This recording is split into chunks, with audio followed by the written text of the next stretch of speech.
जिन दिनों में न्यायी लोग न्याय करते थे उन दिनों में देश में अकाल पड़ा। तब यहूदा के बेतलेहम का एक पुरुष अपनी स्त्री और दोनों पुत्रों को संग लेकर मोआब के देश में परदेशी होकर रहने के लिए चला।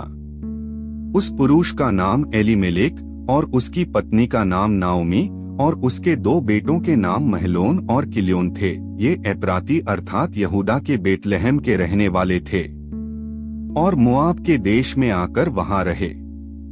और नाओमी का पति एलीमेलेक मर गया और नाओमी और उसके दोनों पुत्र रह गए।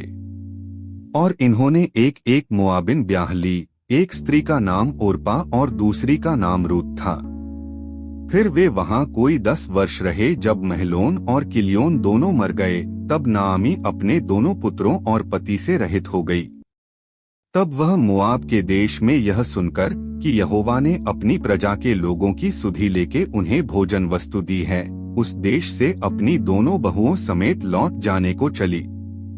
तब वह अपनी दोनों बहुओं समेत उस स्थान से जहां रहती थी निकली और उन्होंने यहूदा देश को लौट जाने का मार्ग लिया। तब नाओमी ने अपनी दोनों बहुओं से कहा, तुम अपने अपने मैके लौट जाओ, और जैसे तुमने उनसे जो मर गए हैं और मुझसे भी प्रीति की है, वैसे ही यहोवा तुम्हारे ऊपर कृपा करे। यहोवा ऐसा करे कि तुम फिर पति करके उनके घरों में विश्राम पाओ। तब उसने उनको चूमा और वे चिल्ला चिल्लाकर रोने लगी और उससे कहा, निश्चय हम तेरे संग तेरे लोगों के पास चलेंगी। नाओमी ने कहा, हे मेरी बेटियों, लौट जाओ। तुम क्यों मेरे संग चलोगी? क्या मेरी कोख में और पुत्र हैं जो तुम्हारे पति हों? हे मेरी बेटियों, लौटकर चली जाओ, क्योंकि मैं पति करने को बूढ़ी हूँ।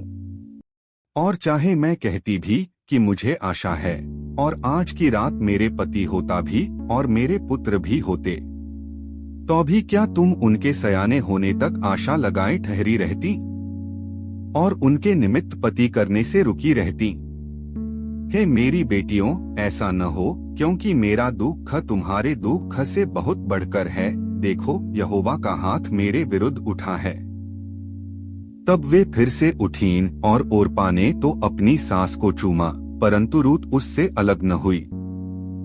तब उसने कहा, देख, तेरी जेठानी तो अपने लोगों और अपने देवता के पास लौट गई है, इसलिए तू अपनी जेठानी के पीछे लौट जा। रूत बोली, तू मुझसे यह विनती न कर कि मुझे त्याग व छोड़कर लौट जा, क्योंकि जिधर तू जाए उधर मैं भी जाऊंगी, जहाँ तू टिके वहाँ मैं भी टिकूंगी। तेरे लोग मेरे लोग होंगे और तेरा परमेश्वर मेरा परमेश्वर होगा। जहाँ तू मरेगी वहाँ मैं भी मरूंगी और वहीं मुझे मिट्टी दी जाएगी। यदि मृत्यु छोड़ और किसी कारण मैं तुझसे अलग हूँ तो यहोवा मुझसे वैसा ही वरन उससे भी अधिक करे। जब उसने यह देखा कि वह मेरे संग चलने को स्थिर है, तब उसने उससे और बात न कही। सो वे दोनों चल निकली और बेतलेहम को पहुंची।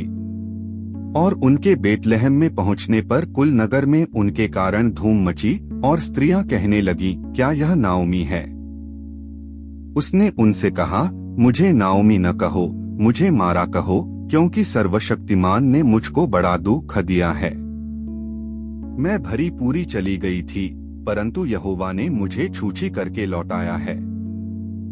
सो जबकि यहोवा ही ने मेरे विरुद्ध साक्षी दी और सर्वशक्तिमान ने मुझे दुख दिया है, फिर तुम मुझे क्यों नाओमी कहती हो?